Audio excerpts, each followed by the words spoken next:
अब तुमसे रुखसत होता हूँ, अब तुमसे रुखसत होता हूँ, आओ संभालो साजे गज़ल, नए तराने छेड़ो, मेरे नगमों को नींद आती है, मेरे नगमों को नींद आती है। ये पंक्तियाँ हैं उर्दू फारसी के महान शायर फिराक गोरखपुरी साहब की। फिराक गोरखपुरी साहब 28 अगस्त 1896 को उत्तर प्रदेश के एक कायस्थ परिवार में जन्म लिए। इनका मूल नाम रघुपति सहाय था। बाद में साहित्य जगत में चूँकि गोरखपुर के थे तो इन्होंने अपना नाम फिराक गोरखपुरी रख लिया था और समूचा साहित्य जगत इन्हें फिराक गोरखपुरी के नाम से जानता है। जहाँ तक शिक्षा दीक्षा का सवाल है, फिराक साहब को बचपन में राम कृष्ण की कहानियों से इनका जो है शुभारंभ किया गया पढ़ाई लिखाई का। बाद में अरबी, फारसी और अंग्रेजी में शिक्षा प्राप्त की। सन 1917 ईस्वी में स्नातक परीक्षा में पूरे उत्तर प्रदेश में इन्हें चौथा स्थान मिला प्रावीण्य सूची में। परिणाम स्वरूप ICS में इनका चयन हो गया और इनकी नियुक्ति जो है डिप्टी कलेक्टर के पद पर हो गई। उस समय स्वराज्य आंदोलन चल रहा था, आज़ादी की लड़ाई चल रही थी। तो 1918 में फिराक साहब ने नौकरी से इस्तीफा दे दिया और 1920 में स्वाधीनता संग्राम में बढ़ चढ़ कर इन्होंने भाग लिया। परिणाम स्वरूप इन्हें 1.5 साल की सजा हो गई। इसके पश्चात फिराक साहब इलाहाबाद विश्वविद्यालय में अंग्रेजी के प्राध्यापक नियुक्त हुए। सन 1968 में साहित्य और शिक्षा के क्षेत्र में भारत सरकार द्वारा इन्हें पद्म भूषण सम्मान से अलंकृत किया गया। इनका जो सुप्रसिद्ध ग्रंथ है गुले नगमा, तो गुले नगमा को साहित्य अकादमी, ज्ञानपीठ और सोवियत लैंड नेहरू अवार्ड से भी सम्मानित किया जा चुका है। और 1983 ईस्वी में फिराक साहब अपनी अमूल्य शायरी साहित्य जगत को सौंप कर स्वर्ग सिधार गए। फिराक साहब ने अपने जीवन काल में अनेकानेक ग्रंथों का प्रणयन कर साहित्यिक जगत को अनुपम उपहार दिए। इनकी रचनाओं में गुले नगमा, वज़्म जिंदगी, रंग ए शायरी, रूहे कायनात और तराने इश्क आदि प्रसिद्ध हैं। फिराक साहब की शायरी का बहुत बड़ा हिस्सा रूमानियत, रहस्य और शास्त्रीयता से बंधा हुआ है, जिसमें लोक जीवन और प्रकृति के चित्र जो प्रकृति के पक्ष हैं बहुत कम उभर पाए हैं। फिराक साहब ने परंपरागत भावबोध और शब्द भंडार का उपयोग किया और उसे नई भाषा और नए विषयों से जोड़ा। उनकी शायरी में सामाजिक दुख दर्द व्यक्तिगत अनुभूति बनकर शायरी में ढला है। अपनी शायरी को अभिव्यंजना प्रदान करने के लिए फिराक साहब ने नई भाषा और नए शब्द भंडार का उपयोग किया। अपनी भाषा में उर्दू, फारसी और जो साधारण बोलचाल की भाषा है, यहाँ तक कि ग्रामीण भाषा जो गांव में लोग उपयोग करते हैं, उसका भी प्रयोग फिराक साहब ने अपनी शायरी में किया है। ये लाक्षणिक प्रयोगों और चुस्त मुहावरों के लिए जाने जाते हैं। आइए आपके पाठ्यक्रम में संकलित कुछ रुबाइयाँ हैं जो फिराक साहब के सुप्रसिद्ध ग्रंथ गुले नगमा से ली गई हैं। रुबाइयाँ। रुबाई है क्या? वास्तव में रुबाई एक काव्य विधा का नाम है। इसमें 4 पंक्तियाँ होती हैं, पहली, दूसरी और चौथी। जो पंक्ति होती है तुकांत होती है, और तीसरी पंक्ति जो है स्वतंत्र होती है, आज़ाद होती है। इसे हिंदी में मुक्तक भी कहा जाता है। बहुत अच्छे अच्छे रचनाकारों ने मुक्तक और रुबाइयाँ लिखी हैं, गज़लें लिखी हैं। और जैसे उमर खय्याम की जो रुबाइयाँ हैं वो इतनी प्रसिद्ध हुई कि डॉक्टर हरबंस राय बच्चन ने जो मधुशाला कृति है उनकी, वो उमर खय्याम की रुबाइयों का भावानुवाद है, काव्यानुवाद है। बच्चन जी ने अपने भावना प्रसूनों को भाषा के तार में पिरोकर साहित्य जगत को समर्पित किया है। और जैसे इकबाल साहब हुए, गोपाल दास नीरज, मीरा शलभ, सुदामा शरद, अदम गौड़वी, दीपक तन्हा, गिरीश पंकज, चंद्रसेन भारद्वाज, चंद्रसेन विराट, शिव कुमार अर्चन जैसे रचनाकारों ने रुबाइयाँ लिखकर साहित्य जगत को अनुपम उपहार दिया है। बहुत अधिक शायरों ने, बहुत अधिक गीतकारों ने, गज़लगों ने, सब ने रुबाइयों पर अच्छा उपहार, रुबाइयों का अच्छा उपहार दिया है। आपके जो पाठ्यक्रम में है, जैसा मैंने बताया कि गुले नगमा की ये पंक्तियाँ वात्सल्य रस से आपूरित हैं। आइए हम सुनते हैं 2 रुबाइयाँ।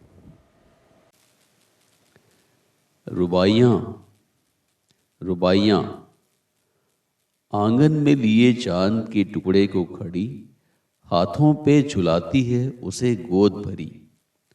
रह रह के हवा में जो लोका देती है, गूंज उठती है खिलखिलाते बच्चे की हंसी। नहला के छलके निर्मल जल से उलझे हुए गेसुओं में कंघी करके किस प्यार से देखता है बच्चा मुंह को, जब घुटनियों में लेके है पिन्हाती कपड़े। पहली रुबाई जो है, आंगन में लिए चांद के टुकड़े को खड़ी। एक माँ अपने चांद के टुकड़े को ले करके आंगन में खड़ी है। यहाँ से रुबाई का शुभारंभ होता है। आंगन में लिए चांद के टुकड़े को खड़ी। वो चांद का टुकड़ा कौन है? बच्चा बहुत खूबसूरत है, और उसकी माँ जो है अपने खूबसूरत बच्चे को आंगन में लेकर के खड़ी है और हाथों पे झुलाती है उसे गोद भरी, जिस माँ की गोद में बच्चा हो, और हाथों पे झुलाती है, हाथों पर रख करके वो उसे झुलाती है। आपको भी ये आनंद प्राप्त हुआ होगा बचपन में, और आज भी आप देखते हैं कि छोटे छोटे बच्चे बच्चियों को माताएं या जो बड़े हैं वो ले करके हाथ में और झुलाते हैं, आनंद उठाते हैं। और इतना ही नहीं, रह रह के हवा में लुका देती है। लुका देना, उछाल देना। बच्चों को जैसे उछाल देते हैं तो बच्चे जो हैं खिलखिलाकर हंस पड़ते हैं। बस वही दृश्य है कि रह रह के हवा में लुका देती है और गूंज उठती है खिलखिलाते बच्चे की हंसी, खिलखिलाते हुए बच्चे की हंसी गूंज जाती है। बहुत सटीक और सुंदर माँ द्वारा बच्चे को झुलाना और बच्चे का हंसना जो है ये स्वाभाविक प्रक्रिया है। तो इसमें होगा स्वभावोक्ति अलंकार, और बहुत सुंदर दृश्य बिंब फिराक साहब ने खींचा है इसमें कि आंगन में लिए चांद के टुकड़े को खड़ी, हाथों पे झुलाती है और लौका देती है। इन पंक्तियों में इस का माने रुबाई के इन टुकड़ों में जो है दृश्य बिंब बहुत सुंदर बन पड़ा है और एक बहुत सार्थक प्रयोग हुआ है कि चांद के टुकड़े में मुहावरे का जो प्रयोग किया इन्होंने बड़ा सार्थक कर दिया है। और इसमें वात्सल्य रस है, माने बालक के शिशु के सौंदर्य का निरूपण है, उसकी क्रियाओं का निरूपण है, तो इसमें वात्सल्य रस होगा। नहला के हल्के हल्के निर्मल जल से, ये दूसरी रुबाई है। नहला के हल्के हल्के निर्मल जल से उलझे हुए गेसुओं में कंघी करके किस प्यार से देखता है बच्चा मुंह को। किसके मुंह को? माँ के मुंह को, जब घुटनियों पे लेके पिन्हाती है कपड़े। बिल्कुल स्वाभाविक चित्र बन पड़ा है। ये वात्सल्य का अनूठा उदाहरण है। फिराक साहब ने बहुत ही खूबसूरती के साथ नहला के हल्के छल के निर्मल जल से। आप छोटे बच्चों को निर्मल जल में डाल दीजिए, परात में है, आजकल तो नहलाने का बाथ टब वगैरह भी आ गया है। आप बच्चे को छोड़ दीजिए, वो मचल के छलक करके, या आप पानी डालिए उसके ऊपर, तो बच्चा खिलखिला उठता है, प्रसन्न हो जाता है। और इसके बाद माँ जो है उसके जो गेसू हैं, गेसू माने बाल, उस पर कंघी करती है। और कंघी करने के बाद जब वो कंघी करने लगती है और अपने घुटनों पे टिका के, माँ बच्चे को घुटने पर इसलिए टिकाती है कि बच्चा अभी खड़ा नहीं हो पाता, वो चलने लायक नहीं है, कहीं गिर न जाए, इसलिए माँ जो है वो अपने घुटने पर टिका करके बच्चे को और कपड़े पहनाती है, पिन्हाती है। अब देखिए, पिन्हाना ये देशज शब्द का प्रयोग है। जैसे लुका देना, ये देशज हिंदी है, इसका प्रयोग फिराक साहब ने बड़ी खूबसूरती से किया है। तो जब अपने घुटनियों पे टिका के बच्चे को कपड़े पहनाती हैं तो बच्चा बड़े प्यार से माँ के मुखड़े को देखता है, माँ की आँखों को देखता है और प्रसन्न हो जाता है। आइए सुनते हैं अगली रुबाई।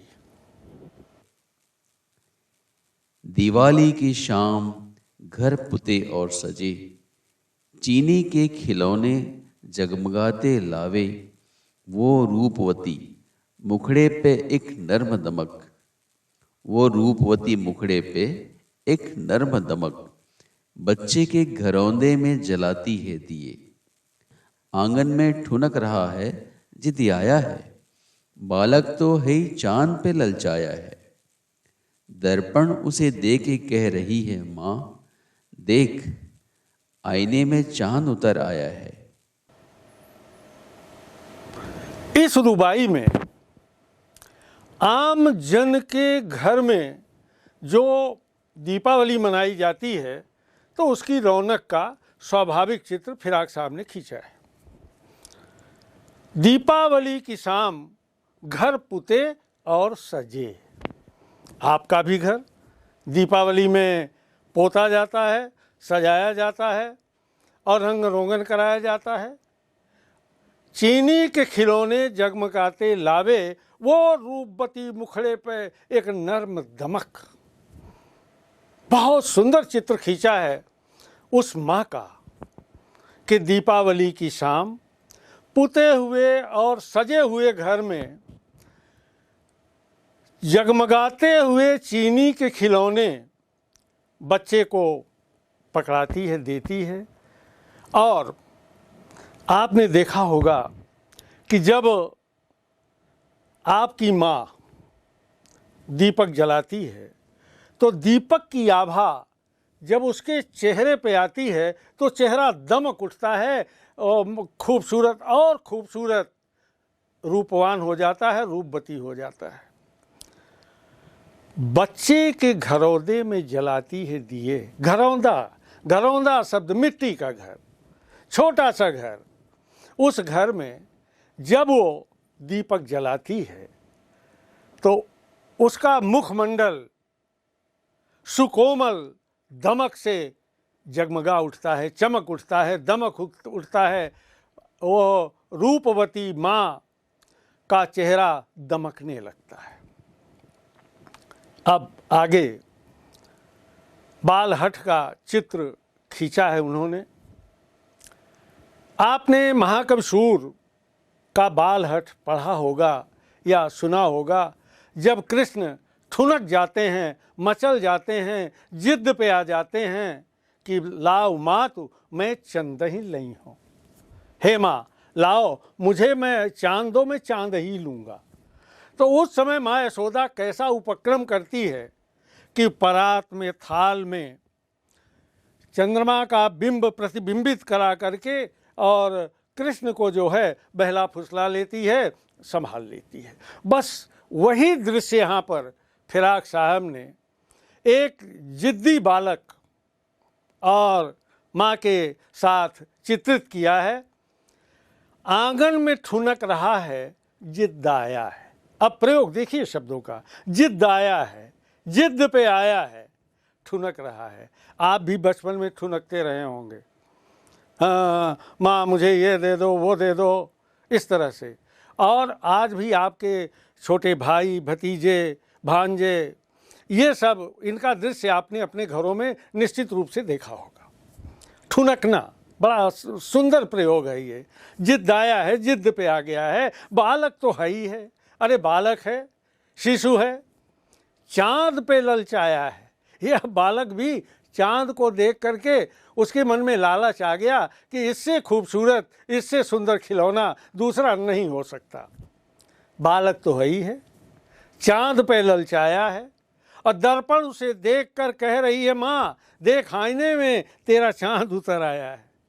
और एक दर्पण वो लेती है, एक दर्पण बालक को देती है और एक दूसरे दर्पण से वो ऐनक से वो चंद्रमा को उसमें का बिंब जो है प्रतिबिंबित करके बच्चे को दिखाती है और कहती है, बेटा देखो आईने में चांद उतर आया है, ये तुम्हारे आईने में देखो चांद जो है उतर करके आ गया है। बहुत ही स्वाभाविक चित्र है माँ की ममता का। और इसमें बहुत सटीक दृश्य बिंब है। रंग रोगन से पुते और सजे, और दूसरा चीनी के खिलौने, रूपवती मुखड़े पर नरम दमक, घरौदों में जलाती है दिए। ये जो मतलब चित्र हैं, ये दृश्य बिंब के अंतर्गत आते हैं। विलक्षण प्रयोग है रूपवती मुखड़ा व नर्म दमक का। ऐसे प्रयोग साहित्य में बहुत कम मिलते हैं। और बालहठ आपने देख ही लिया। वात्सल्य का बड़ा स्वाभाविक और सुंदर चित्रांकन फिराक गोरखपुरी जी ने किया है। और बाल मनोविज्ञान का सहज चित्र हमारे आंखों के सामने झूमने लगता है। काहे का? ठुनकने का। ठुनकना और ठुमकना दो शब्द हैं। तो जो ठुमकना शब्द है, इसका प्रयोग गोसाई जी ने, तुलसीदास जी ने बहुत अच्छा किया है। ठुमुक चलत रामचंद्र बाजत पैजनिया। ठुमुकना और ठुनकना, ठुनकना बनावटी गुस्सा, रुआ से भरे शब्द हैं ये। और बच्चा जो है जिद में आके ठुनकता है, उसका दृश्य बड़ा स्वाभाविक बन पड़ा है। और मुहावरे का प्रयोग देखिए, चांद का उतर आना, वो भी आईने में चांद का उतरना, बहुत ही अद्भुत सृजन है फिराक गोरखपुरी जी का। आइए सुनते हैं अंतिम रुबाई। रक्षा बंधन की सुबह रस की पोतली, छाई है घटा गगन की हल्की हल्की, बिजली की तरह चमक रहे हैं लच्छे, भाई के है बांधती चमकती राखी।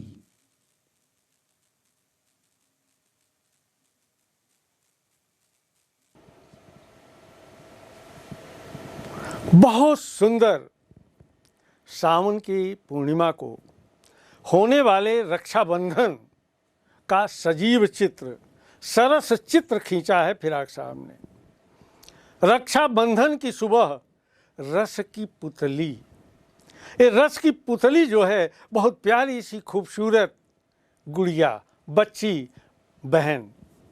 रक्षाबंधन की सुबह रस की पुतली जो शब्द है वो बहुत सार्थक बन पड़ा है। छाई है घटा गगन की हल्की हल्की, आसमान में बादल छाए हुए हैं, हल्के हल्के बादल छाए हुए हैं। रक्षाबंधन की सुबह रस की पुतली, छाई है घटा गगन की हल्की हल्की, अब बिजली की तरह चमक रहे हैं लच्छे। अब देखिए, बादल छाया हुआ है, स्वाभाविक है बिजली कड़केगी, चमकेगी। उसी तरह से जो रस की पुतली है, बच्ची है, वह जो राखी लाई है उसके जो लच्छे हैं बिजली की तरह चमक रहे हैं लच्छे। वे लच्छे जो हैं बिजली की तरह चमक रहे हैं। और भाई कहे बांधती चमकती राखी, चमचमाती राखी वो अपने भाई के हाथ में बांधती है। इसका कितना सजीव चित्र फिराक साहब ने खींचा है इस रुबाई में।